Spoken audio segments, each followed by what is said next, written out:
Donc tous les exemples de baptême que nous avons vus dans le livre des Actes, dans le Nouveau Testament, disons d'une manière générale, montrent d'une manière absolument indiscutable qu'il n'y a aucune trace du baptême des enfants dans la Bible, ce que les tenants, n'est-ce pas, du baptême des enfants reconnaissent. Et comme nous l'avons vu, ils sont obligés de faire appel à des arguments a silencio pour justifier le baptême des enfants, notamment les trois textes où il est question, n'est-ce pas, de Lydie, du geôlier de Philippe et des Corinthiens que Paul avait baptisés, n'est-ce pas, qu'il avait été, nous est-il dit, avec toute leur maison. Mais leur maison, c'est un terme vague. Au moins dans le cas du geôlier, il nous est dit que c'était des gens qui se sont tous réjouis. Donc c'est qu'ils étaient en âge de se réjouir. Et s'ils étaient en âge de se réjouir, ils étaient donc aussi en âge de croire. Donc ce serait plutôt un argument en faveur du baptême des adultes dans ce cas-là. Bon, pour les deux autres cas, cela ne nous est pas dit d'une manière aussi explicite, mais maison, ça peut être non seulement famille, ça peut être aussi la maisonnée au sens des domestiques, si vous voulez, des esclaves éventuels, n'est-ce pas, que ces gens-là pouvaient avoir. Lydie semble avoir été une personne d'âge, puisqu'elle était à la tête d'une entreprise, ce qui semble avoir eu une certaine importance. On peut imaginer aussi que si enfant elle avait, ce devait être des enfants qui aussi devaient avoir un certain âge. Bon, la maison de Stéphanas, dont il est question à Corinthe, dans le premier chapitre, la première épître aux Corinthiens, serait le seul, n'est-ce pas, sur lequel pourrait éventuellement subsister un doute un peu plus fort. Seulement, tous les dogmaticiens diront qu'il est extrêmement hasardeux, extrêmement dangereux de construire une doctrine sur un argument a silencio. Et c'est pourquoi les pédobaptistes, ça veut dire les partisans du baptême des enfants, ont pratiquement renoncé à établir la pratique du baptême des enfants sur l'écriture. Bien sûr, ils prendront un certain nombre de textes, tels par exemple le texte où Jésus dit aux disciples « Laissez venir à moi les petits-enfants, ils n'en empêchez pas ». Bon, il n'y a pas besoin d'être un grand exégète pour se rendre compte que ce texte n'a strictement rien à voir avec le baptême, qu'il s'agissait d'une bénédiction de Jésus qui prenait les enfants dans ses bras, mais il n'était pas du tout question de baptême, bien évidemment. N'est-ce pas ? Même chose, des textes où il est question de devenir comme un enfant, celui qui ne viendra pas comme un enfant n'entrera pas dans le royaume des cieux, etc. Bon, ce sont des textes que les partisans du baptême des enfants emploient, mais évidemment dont on se rend bien compte qu'ils n'ont rien à voir dans le contexte avec le baptême. Donc je disais, les partisans du baptême des enfants ont quasiment renoncé à établir la pratique du baptême des enfants sur l'écriture. Alors que reste-t-il s'il n'y a plus l'écriture ? Eh bien il y a la tradition. Et un document récent de la Fédération protestante de France sur le baptême reconnaissait, n'est-ce pas, que la pratique du baptême des enfants ne pouvait que s'établir sur la base de la tradition, d'une tradition vénérable, n'est-ce pas, tellement vénérable qu'on ne pouvait pas l'ignorer, disait-il, et que c'était donc logique, aujourd'hui, partant de cette vieille tradition qui était commune à toutes les églises historiques, n'est-ce pas, de baptiser les enfants. Et on aurait eu beau jeu de rétorquer à ce document, n'est-ce pas, qu'il est en contradiction flagrante avec le principe même de la réforme, n'est-ce pas, la sola scriptura, l'écriture seule, d'où le protestantisme prétend tirer sa doctrine, et que c'est là, évidemment, à partir du moment où on reconnaît qu'il s'agit d'une doctrine essentielle, car le baptême est une doctrine essentielle, qui n'est pas basée sur la sola scriptura, sur l'écriture seule, mais sur la tradition, n'est-ce pas ? C'est une entorse grave au principe fondamental de la réforme. Et si on fait une entorse sur ce point-là, pourquoi ne ferait-on pas une entorse sur les autres points ? Alors cette tradition d'où remonte-t-elle ? Eh bien, il est certain que cette tradition est venue assez vite. Dans la Didaché, par exemple, la Didaché des 12 apôtres au IIe siècle après Jésus-Christ, il y a un texte qui dit ceci, en gros, c'est plus les mots exacts, mais on va penser. Pour ce qui est du baptême, après les avoir instruits, n'est-ce pas? Donc, celui qui croira qu'il sera baptisé, c'est donc la pratique normale du baptême. Plongez-les 3 fois dans l'eau, au nom du Père, du Fils et du Saint-Esprit. Bon, certains d'ailleurs, partant de cela, par exemple, les églises dites nazaréennes, qui sont des églises de type baptiste, mais enfin qui s'appellent nazaréennes, n'est-ce pas, baptisent de cette manière-là 3 fois le néophyte plongé dans l'eau, au nom du Père, du Fils et du Saint-Esprit. Il ne semble pas que c'était ainsi que ça se pratiquait dans les premiers siècles. Bon, déjà là, une petite entorse. Donc, plongez-les 3 fois dans l'eau au nom du Père et du Fils et du Saint-Esprit. S'il n'y a pas d'eau en quantité suffisante, et notamment si ce sont des malades qui ne peuvent pas être plongés dans l'eau, versez de l'eau sur leur tête en prononçant la formule « Je te baptise au nom du Père, du Fils et du Saint-Esprit ». Donc déjà ici, nous voyons le baptême par aspersion pratiqué dès le IIe siècle, mais pour des empêchements de force majeure quand il n'y a pas suffisamment d'eau pour baptiser. Bon, c'est déjà très discutable. Mais finalement, de ce qui était une exception dans l'Église du IIe siècle, ou à partir du Ve siècle, on en fait la règle. Dans l'Église, en tout cas, d'Occident. Car l'Église d'Orient, c'est-à-dire l'Église orthodoxe, continuera à baptiser les bébés par immersion, jusqu'à ce jour, en les plongeant d'ailleurs 3 fois dans l'eau. Là aussi au nom du Père, du Fils et du Saint-Esprit, comme on voit dans la Didaché. Et puis petit à petit, on se rend compte, n'est-ce pas, qu'on arrive à une vision sacramentaire de la notion du baptême, ça veut dire dans une notion quasi magique. Et c'est ainsi, par exemple, que la Didaché conseille de conférer le baptême de cette manière-là aux mourants. Ça veut dire à des gens, n'est-ce pas, qui sont quasi dans l'impossibilité de faire une profession de foi claire et nette. Et à partir du IIe siècle notamment, ce sera la coutume, dans en particulier l'aristocratie, d'attendre d'être in articulo morte pour recevoir le baptême. Par exemple, l'empereur Constantin le Grand, l'empereur que l'on dit être chrétien, a attendu d'être sur son lit de mort pour être baptisé. N'est-ce pas ? Donc, à partir du moment où on attend le dernier moment pour être baptisé, c'est qu'on attend du baptême quelque chose qui est une vertu quasi magique. Attendu qu'on est sur son lit de mort, c'est difficile d'aller vous plonger dans l'eau. Donc, automatiquement, c'est le baptême par aspersion. Et en même temps, n'est-ce pas, c'est le baptême sacramentaire. C'est en quelque sorte le viatique pour pouvoir passer dans l'au-delà, l'âme en paix, si j'ose dire. Et alors, à partir du moment où on a la théologie, n'est-ce pas, du péché originel tel qu'il est élaboré dans l'Église catholique, savoir que l'enfant, comme on l'a vu la dernière fois, naît pécheur, eh bien, il est normal aussi qu'en danger de mort, alors il ne faut pas oublier aussi que à l'époque de l'Église primitive, c'est-à-dire la 2e, 3e, 4e, 5e siècle, n'est-ce pas, la mortalité infantile était effrayante. Et que un enfant, à sa naissance, était en danger de mort jusqu'à l'âge de 1 ou 2 ans. Et par conséquent, pour éviter qu'il n'aille non pas en enfer, comme nous l'avons vu, mais dans les limbes, eh bien, il fallait le baptiser donc le plus tôt possible.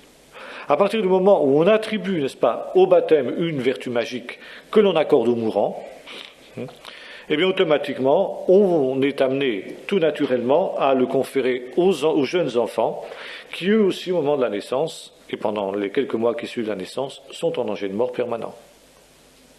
N'est-ce pas ? C'est finalement la même démarche. La même démarche.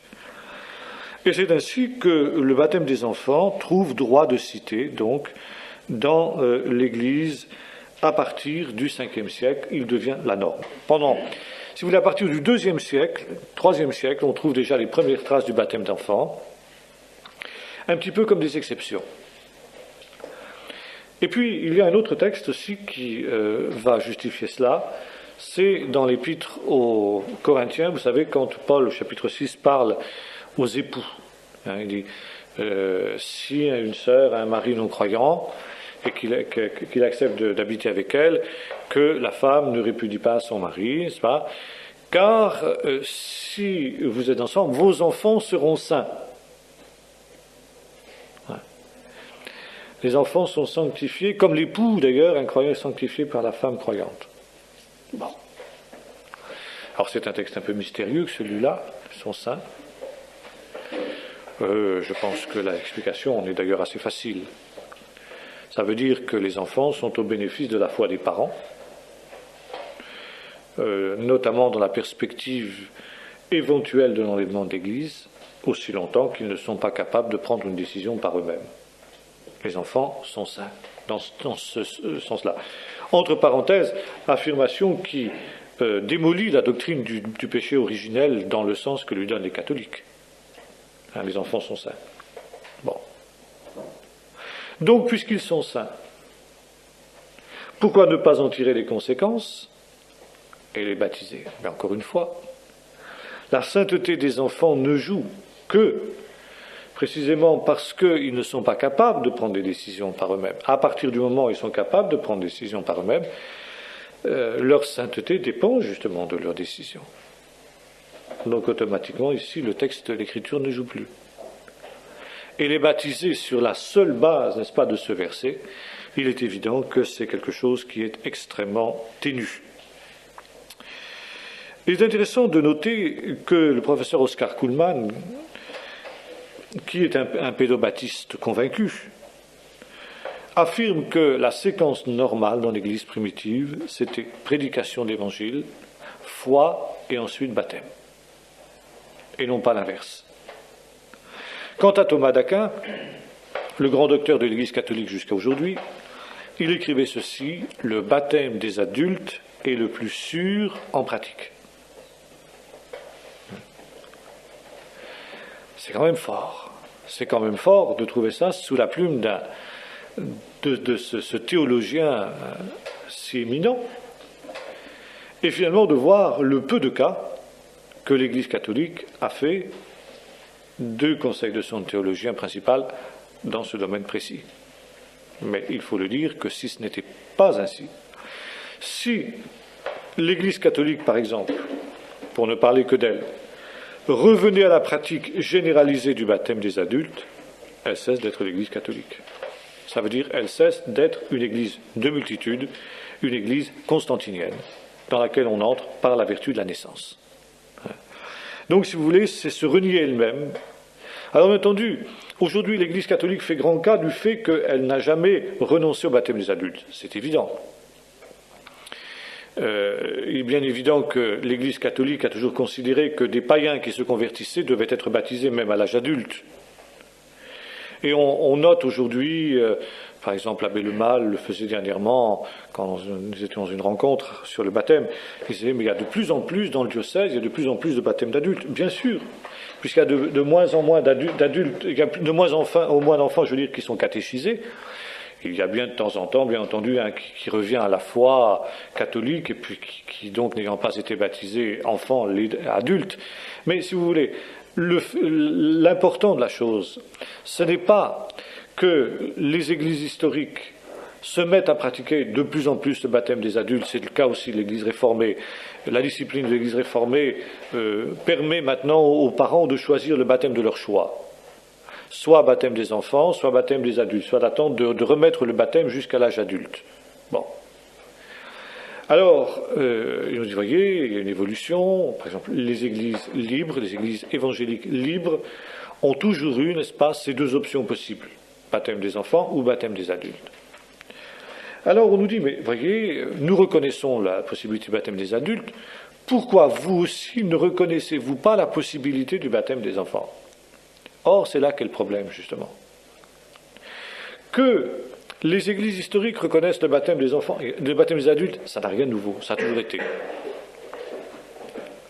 Ça a tellement été que même les théologiens de ces églises-là reconnaissent que dans l'église primitive, c'était le baptême des adultes qui était normatif.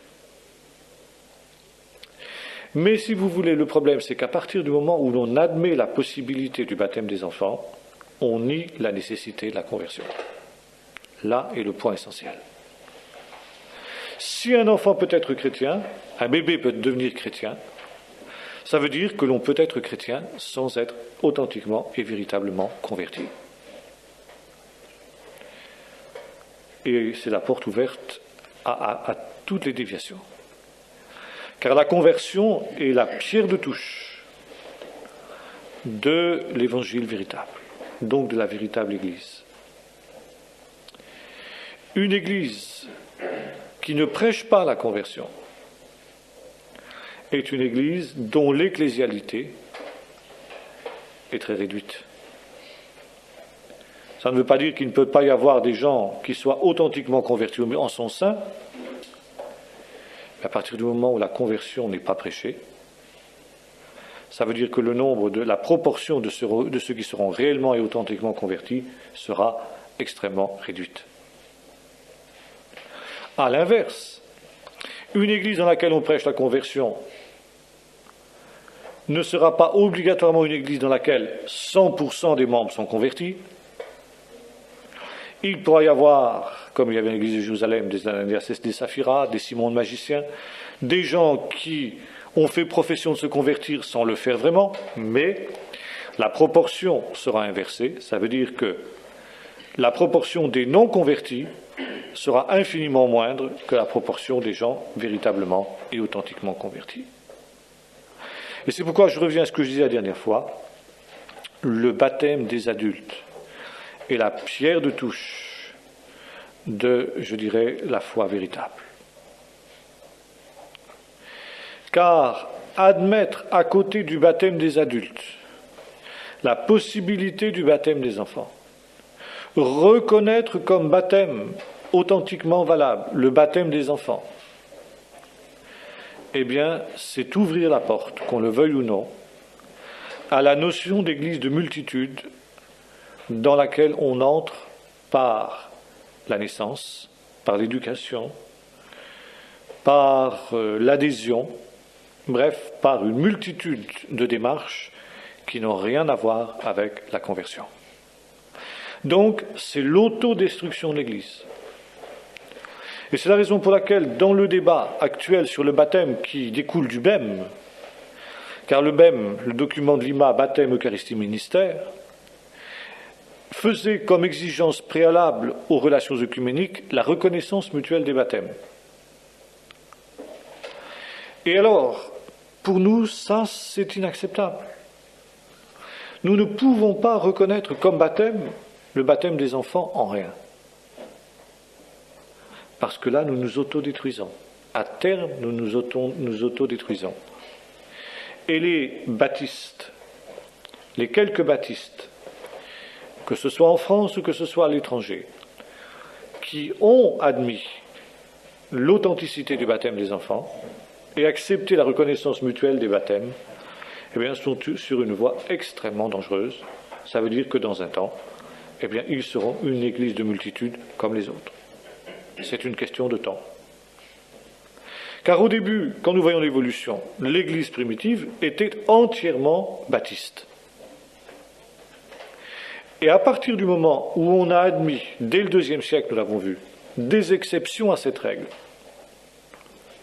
on a admis le baptême des mourants, puis ensuite le baptême des enfants. Eh bien, en l'espace de quelques générations, on est passé d'une église baptiste à une église pédobaptiste. On est passé d'une église de professants à une église de multitude. Et les mêmes causes auront évidemment les mêmes conséquences. Aujourd'hui, on demande aux églises baptistes et églises de professants de reconnaître la validité du baptême des enfants, pratiqué chez les autres. C'est-à-dire, on ne nous demande même pas de le pratiquer chez nous. Mais on nous demande de reconnaître que chez les autres, ceux qui ont été baptisés enfants, leur baptême est valable. Et voyez-vous, dans une vision à courte vue, on peut dire, mais ça n'implique pas grand-chose. Si, ça implique énormément. Car il suffira maintenant de quelques personnes qui viennent, par exemple, d'une église réformée, ou d'une église, je ne sais pas moi, anglicane ou autre, par exemple, les anglicans qui viendraient ici, en Bretagne. Il n'y a pas d'anglicans à Vannes. Bon, ils ont le choix, l'église réformée, l'église catholique, ou nous. Ils viennent au milieu de nous, ils disent, voilà, nous, on est des anglicans, mais comme il n'y a pas d'église anglicane ici en Bretagne, à Vannes, on a fait le tour des églises de Vannes, on a pensé que votre église était celle qui nous convenait le mieux. Est-ce qu'on pourrait être reçu comme membre? Alors, nous avons été baptisés enfants en tant qu'anglicans, mais enfin, nous vous demandons, au nom de l'œcuménisme, du BEM, etc., de nous reconnaître comme membres à part entière. Si nous disons oui, quelle garantie avons-nous que ces gens sont véritablement convertis? Et même s'ils sont véritablement convertis. Alors, demain, ce seront des réformés qui viendront et qui feront la même démarche. Et puis ensuite, ce seront des catholiques, des orthodoxes, des libristes. Et puis au bout d'un temps, bien, nous serons une église mixte dans laquelle il y aura des gens qui ont été baptisés enfants et des gens qui ont été baptisés adultes. Et puis bien entendu, comme dans l'église primitive, au bout d'un temps, eh bien, ce sera le baptême des enfants qui prendra le dessus automatiquement. Ça, c'est le processus inévitable. C'est le processus inévitable. C'est pourquoi il faut mettre la barrière dès le départ. Et alors, n'est-ce pas, ça paraît évidemment pour les autres extrêmement intolérant. Et je me souviens du Père Lemarque qui disait, alors vous ne nous reconnaissez pas comme chrétiens? Si, éventuellement. Si vous êtes véritablement converti, vous pouvez être considéré comme chrétien. Mais pour être membre de notre Église, c'est autre chose. Pour être membre de notre Église, vous devrez être baptisé. Je me souviens de ce que Jacques Maury disait à mon oncle, André Taubois, disant, mais alors si je viens chez toi, moi qui suis baptisé enfant, tu ne vas pas me donner la Sainte Seine? Si, je donnerai la Sainte Seine, mais pas comme membre de l'Église, comme visiteur. Et alors si je veux devenir membre de ton Église, tu me demanderas d'être baptisé? Alors mon oncle s'en est tiré par une pirouette, mais la réponse est oui. Eh oui. Nous n'exigeons pas des autres qu'ils soient baptisés par immersion. Nous pouvons éventuellement reconnaître qu'un certain nombre d'entre eux puissent être des chrétiens authentiques si vraiment ils ont fait une rencontre avec le Seigneur, mais leur baptême n'est pas un baptême. Et elle me disait, mais alors, mes parents, ils m'ont fait baptiser, c'était des croyants, n'est-ce pas? Ils avaient vraiment l'impression de faire une démarche, ils ont cru vraiment qu'il y avait une bénédiction de Dieu qui descendait sur moi. D'ailleurs, je suis devenu pasteur, etc. Bon, je dis, mais c'est tout à fait possible, je ne nie pas. Effectivement, si tes parents ont fait une démarche de foi dans ce domaine-là, Dieu a répondu à leur démarche et a béni cet enfant. Mais dans ce cas, je dis que ce que toi, tu appelles un baptême, moi, je l'appelle une présentation d'enfant. Mais pas un baptême. Ça n'est pas un baptême. C'est une démarche de foi à laquelle Dieu répond, mais ça n'est pas un baptême bibliquement parlant. Alors je crois qu'il faut que nous soyons extrêmement fermes sur ce plan-là. Maintenant, il faut dire une chose aussi très intéressante. C'est que les réformateurs étaient bien conscients aussi de ce problème. Luther notamment. Et un temps, Luther a été tenté de revenir au baptême des adultes. Puis il a renoncé à cause de ses liens avec les princes, mais il a précisé que le maintien du baptême des enfants était quelque chose de provisoire dans l'Église évangélique luthérienne. Bon, quand on lit les pères de l'Église, par exemple, on note aussi que les pères de l'Église étaient à l'unanimité en faveur du baptême des adultes. Ça, il n'y a aucun doute.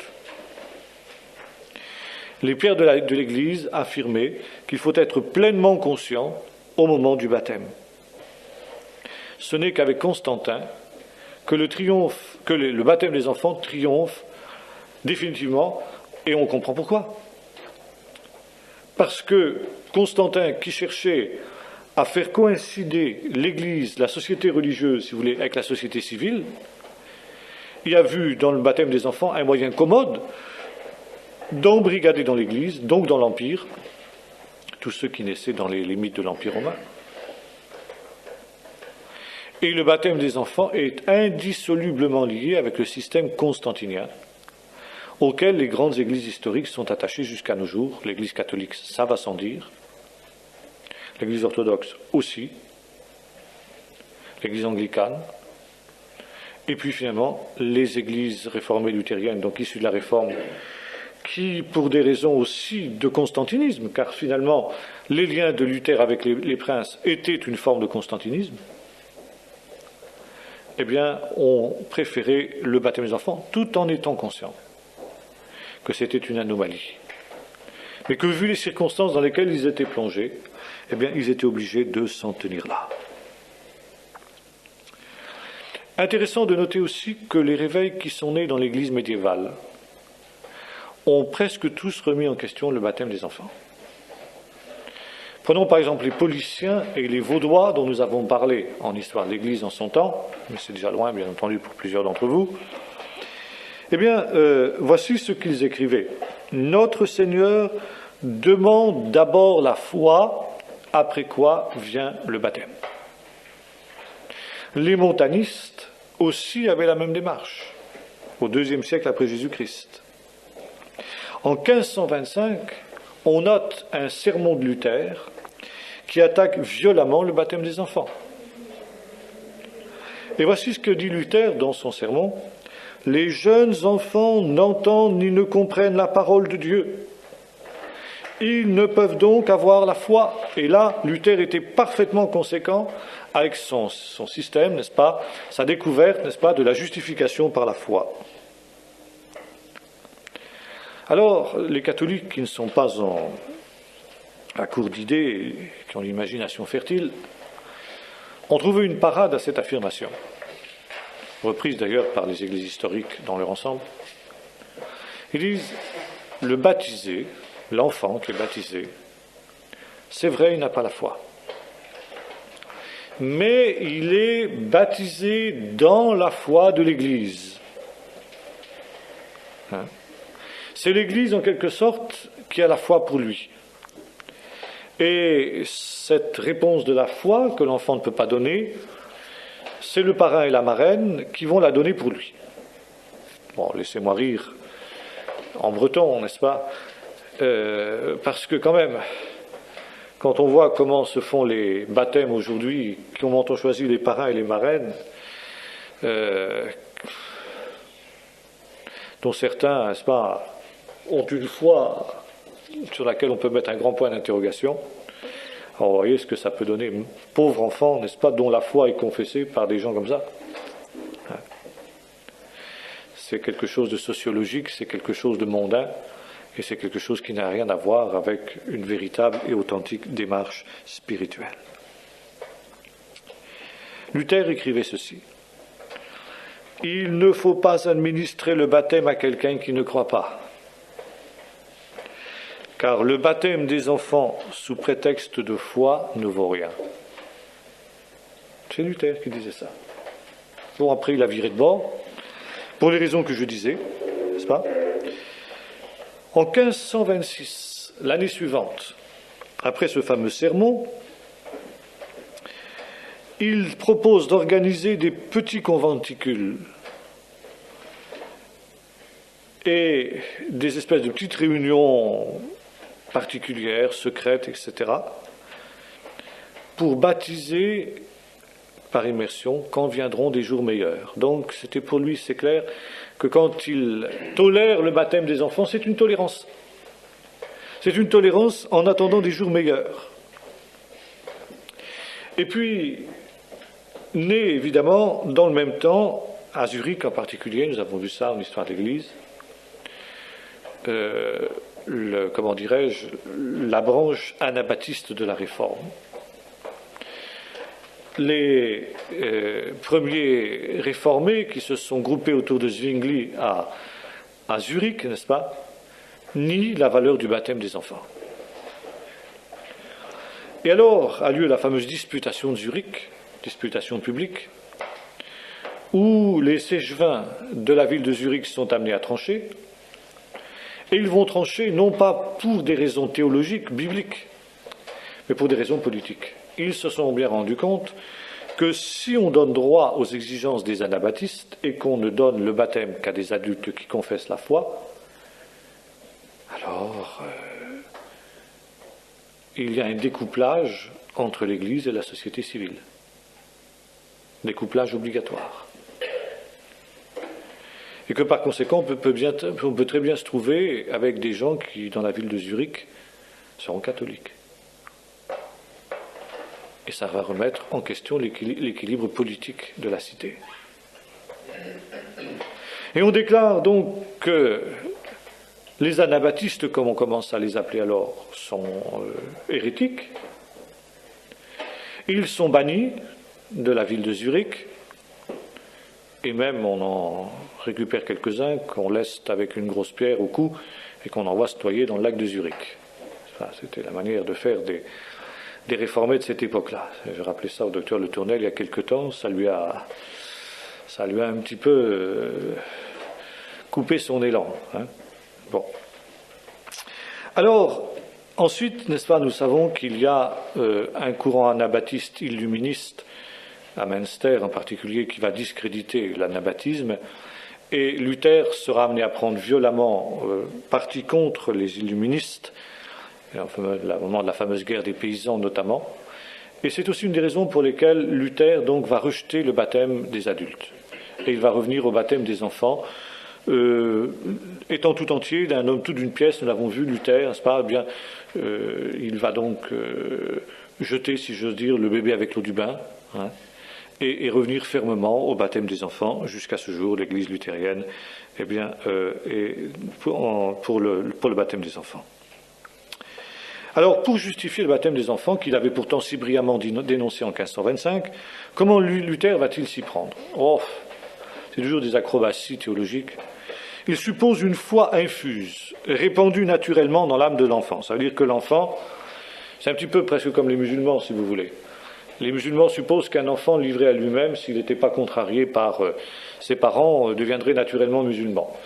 Et Luther aussi suppose que l'enfant a naturellement la foi et que si on ne le contrariait pas, eh bien, il s'ouvrirait naturellement aux choses de Dieu. Bon, c'est une ineptie, c'est une ânerie sans nom, ça va de soi, n'est-ce pas ?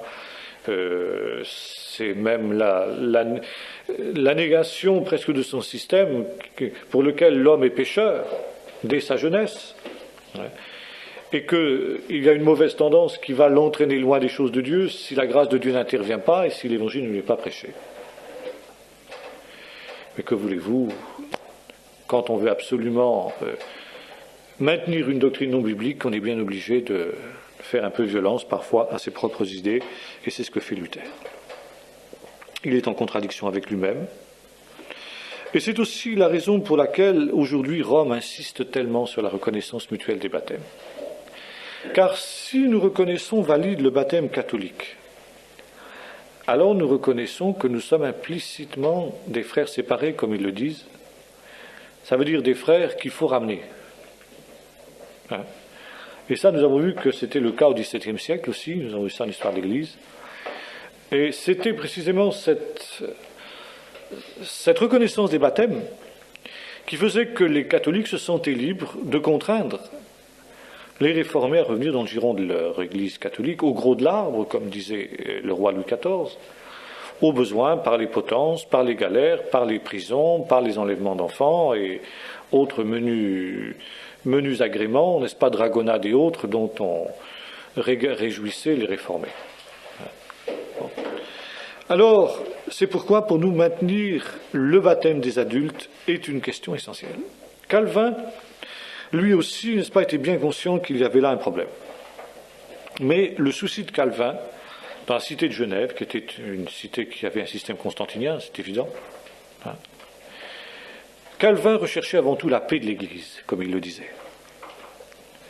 Alors il a gardé le baptême des enfants. Mais un des principes calvinistes essentiels était le fameux slogan « L'Ecclesia Reformata Semper Reformanda », c'est-à-dire l'Église réformée est toujours à réformer. Et là, Calvin avait manifestement vu qu'il y avait quelque chose à revoir sur la question du baptême, que lui, pour des raisons politiques, pour des raisons diverses, n'est-ce pas, n'était pas à même de résoudre dans sa génération, mais il va de soi que Calvin souhaitait que la chose soit revue, évidemment, par les générations qui reviendraient ensuite. Si vous voulez, nous pouvons dire d'une manière claire que le baptême des enfants est une apostasie par rapport au christianisme primitif.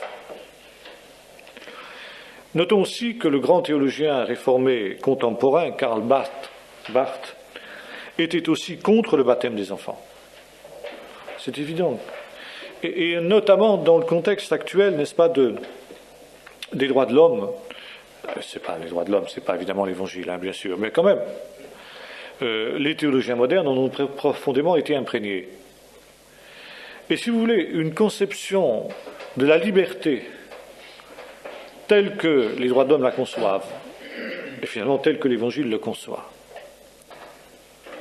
ça veut dire que nul ne peut être contraint, disent les droits de l'homme, en matière de foi, en matière religieuse. Karl Barth pose la question, il dit, mais est-ce que baptiser un enfant, donc faire de l'enfant un chrétien, sans lui demander son avis et pour cause, est-ce que ce n'est pas le contraindre en matière de foi? Est-ce que ce n'est pas le contraindre en matière religieuse? Alors on répondra, oui, mais il peut toujours renier son baptême dans l'avenir. N'empêche, dit Karl Barth, il y a quand même là un non-respect de la personne humaine, et c'est au nom des droits de l'homme, c'est au nom du respect de la personne humaine plus que de la Bible, que Karl Barth met en question le baptême des enfants. Et entre parenthèses, vis-à-vis des humanistes, qui sont si prompts, dans le sillage de l'Église catholique, marqués qu'ils sont par elle, à nous traiter de secte parce que nous baptisons les adultes, c'est un argument aussi que nous pouvons faire valoir. Et nous respectons la liberté des gens, nous respectons la liberté des enfants, y compris nos propres enfants. Ce sont nos enfants qui, arrivés en âge de réfléchir, de choisir, eh bien choisiront eux-mêmes librement s'ils veulent être chrétiens ou pas. Et alors, à ce moment-là, ils pourront être baptisés ou pas, selon leur choix. Et c'est certain que là, Karl Barth avait quelque chose de tout à fait valable. Et Karl Barth avait un autre argument qui était un argument alors biblique, beaucoup plus biblique. Quand il proposait le texte de l'Évangile où Jésus, s'adressant aux pharisiens, disant que les publicains et les prostituées ont justifié le dessein de Dieu à leur égard en se faisant baptiser. Donc, disait Karl Barth, c'est une démarche qui manifestement est libre. Les pharisiens ont rendu nul le dessein de Dieu à leur égard parce qu'ils ne se sont pas fait baptiser, tandis que les publicains et les prostituées ont justifié Dieu en se faisant baptiser. Donc automatiquement, dit Karl Barth, on voit que la démarche est véritablement une démarche libre. Alors nous pourrions dire aussi que ce texte-là est un texte fondamental parce que nombreux sont ceux qui connaissent la volonté de Dieu aujourd'hui, mais ne s'y soumettent pas. Et ne s'y soumettent pas pour la même raison que les pharisiens qui connaissaient la volonté de Dieu dans ce domaine ne se sont pas soumis à la volonté de Dieu parce qu'ils ont peur d'être exclus de la synagogue. Et je suis frappé de voir, n'est-ce pas, comment dans ce domaine l'Église réformée a été intolérante jusqu'à une époque très récente. Et c'est ainsi que nombre de pasteurs ont été exclus de l'Église réformée, simplement parce qu'ils ont été baptisés par immersion. Ils ont été, comme ils disent, rebaptisés. En effet, pour l'Église réformée, encore une fois, le problème n'est pas baptême des adultes ou baptême des enfants. La discipline de l'Église réformée, je l'ai dit tout à l'heure, permet le choix des parents dans ce domaine. Ou les parents font baptiser leur enfant, bébé, ou bien ils attendent qu'il soit en âge de prendre une décision dans ce domaine. La discipline de l'Église réformée reconnaît la deuxième démarche comme une démarche possible. Mais ce que l'Église réformée condamne absolument, c'est que quelqu'un qui a été, entre guillemets, baptisé enfant, soit rebaptisé à l'âge adulte. Car alors, disent les réformés, on est en contradiction avec ce que Paul déclare, il y a un seul baptême. Donc on n'est baptisé qu'une seule fois. Il ne peut donc en aucune manière être question de rebaptiser quelqu'un, disent les réformés. L'argument mérite un examen. Il serait valable, partiellement du moins, si le baptême des enfants était un véritable baptême. Mais si nous posons, comme nous l'avons fait, que le baptême des enfants n'est pas un baptême, parce qu'il ne répond pas aux deux conditions nécessaires et suffisantes pour qu'il y ait baptême, savoir que le baptême soit conféré par immersion et qu'il soit consécutif à une démarche de foi, donc à une démarche de conversion. Donc nous disons, tout acte religieux, quel qu'il soit, qui ne répond pas à ces deux conditions, ne peut pas être considéré comme un baptême. Donc, le baptême des enfants, qui n'est ni une immersion, ni une démarche de foi de la part du baptisé, n'est pas un baptême. Et par conséquent, nous nous sentons libres, nous évangéliques, de baptiser, ou comme ils disent, de rebaptiser, mais je mets rebaptiser entre guillemets, des gens qui ont été baptisés enfants, parce que pour nous, ils n'ont jamais été baptisés. C'est vrai pour les catholiques aussi. Donc nous ne rebaptisons pas, mais nous baptisons des gens qui ne l'ont jamais été. Et c'était aussi le procès qu'on faisait aux anabaptistes. Les anabaptistes ont été brûlés, massacrés, torturés, etc. Parce que justement ils étaient anabaptistes. Anabaptistes, ça veut dire en grec les rebaptiseurs. Et les anabaptistes ont refusé cette expression, n'est-ce pas? Ils disent, nous ne sommes pas des rebaptiseurs, nous sommes des baptiseurs, tout simplement. Et ça, je crois qu'il faut que nous soyons très fermes dans ce domaine-là. Nous ne rebaptisons personne. Nous baptisons des gens qui n'ont jamais été baptisés. Maintenant, deuxième point. Acte 19, nous avons parlé la dernière fois. Les disciples de Jean à Éphèse. Les disciples de Jean, ils avaient déjà été baptisés du baptême de Jean, ils le disent expressément. Et Paul leur pose la question, mais il dit, mais vous n'avez pas entendu parler du Saint-Esprit? Si vous aviez été baptisé du vrai baptême, vous auriez au moins entendu parler du Saint-Esprit, même si vous n'avez pas reçu le Saint-Esprit, parce que on baptise au nom du Père, du Fils et du Saint-Esprit. Donc, si vous n'avez pas entendu dire qu'il y ait un Saint-Esprit, c'est donc que vous n'avez pas été baptisé du véritable baptême. Non, du baptême de Jean. Ah oui, Jean disait d'être baptisé dans la foi, celui qui devait venir. Et Paul leur prêche l'évangile. Et quand ils ont cru, Paul les rebaptise.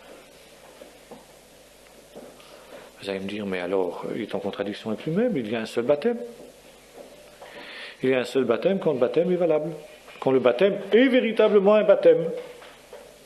Mais pourtant, ce n'était pas un baptême, le baptême de Jean. Non, ce n'était pas le véritable baptême des croyants. Parce que le nom de Jésus, le nom du Père, du Fils et du Saint-Esprit, n'était pas invoqué. Alors se pose la question suivante, maintenant. Nous avons vu, pour qu'il y ait baptême, il faut qu'il y ait immersion, et il faut qu'il y ait foi préalable, conversion. Je préfère le mot conversion que le mot foi.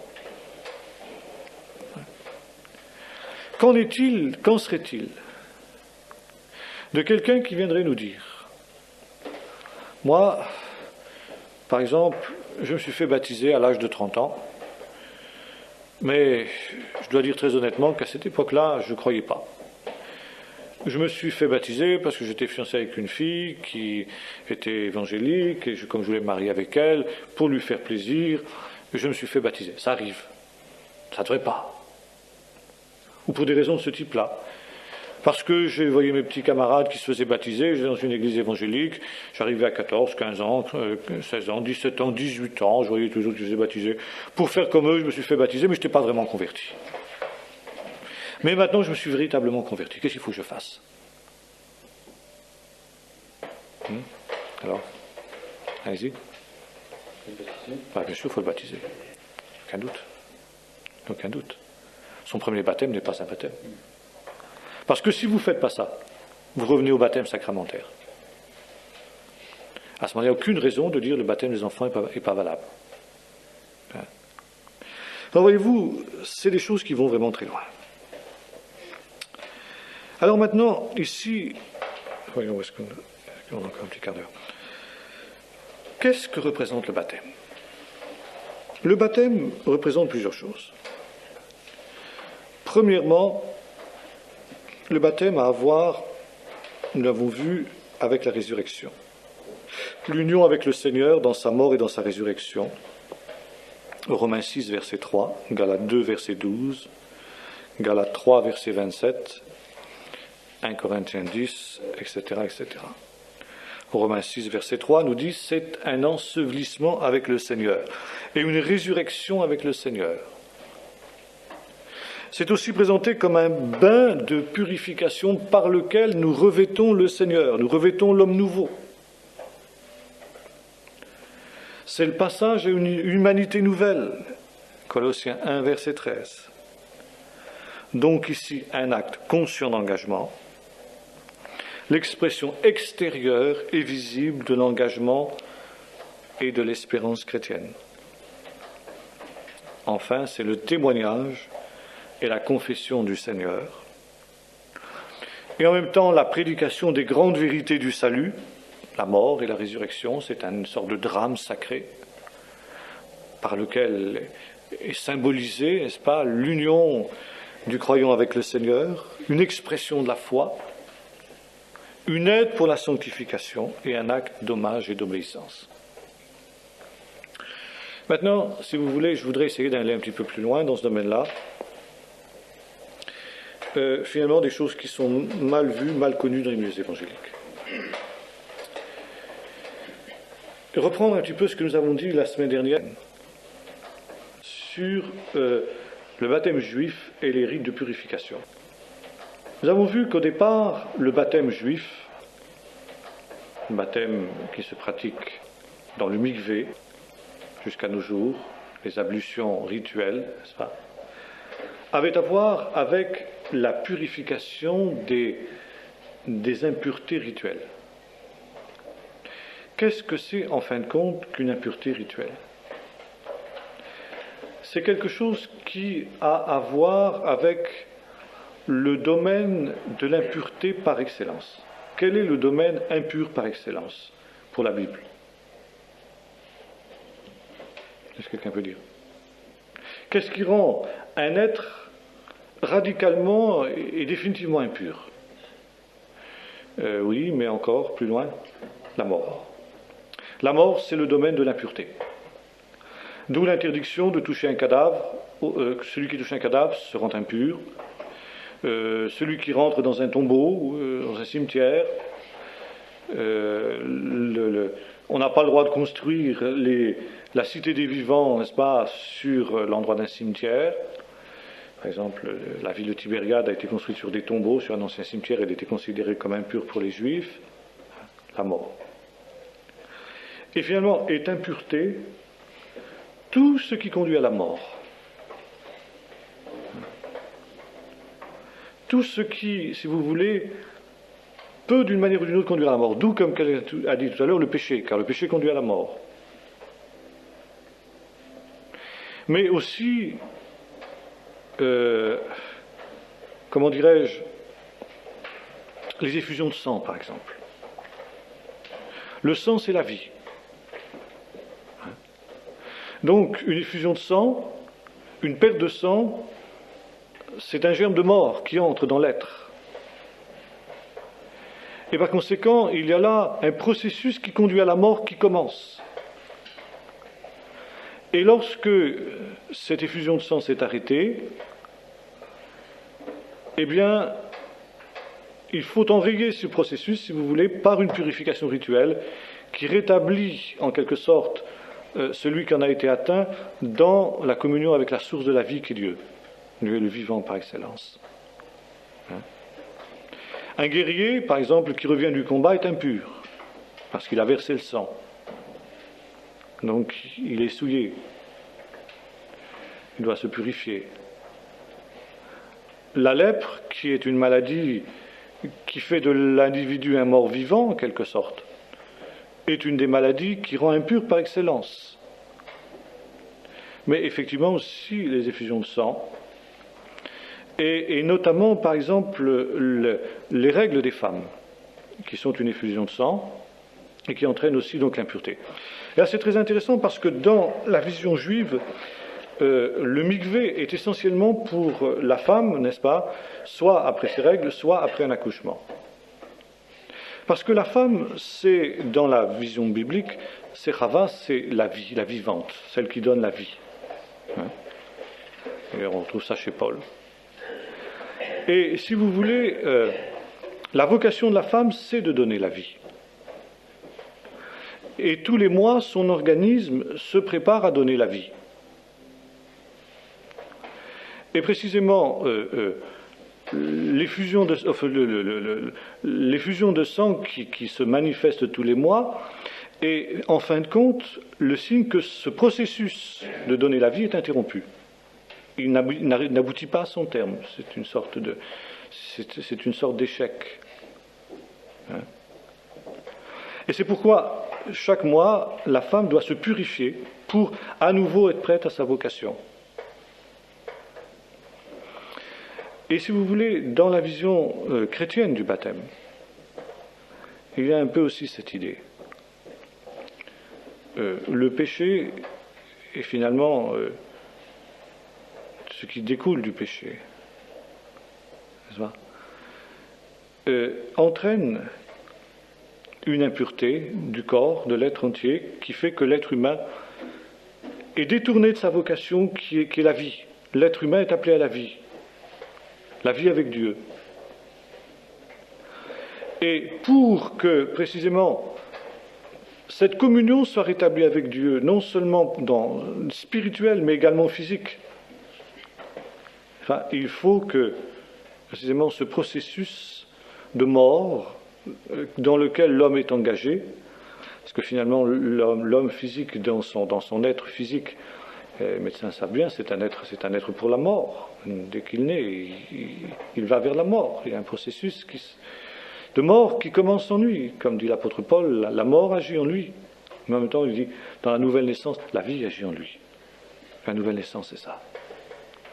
C'est qu'alors même que notre être extérieur se détruit, dira l'apôtre Paul, notre être intérieur se renouvelle de jour en jour. Et de la même manière que la naissance physique et le début de ce processus de mort, la mort agit en moi, le baptême est le point de départ où la vie agit. Et voyez-vous, là c'est très intéressant parce que quand nous disons cela, nous disons le baptême c'est plus qu'un symbole. Et là, je sais qu'un certain nombre de théologiens protestants, baptistes, etc., notamment, objecteraient.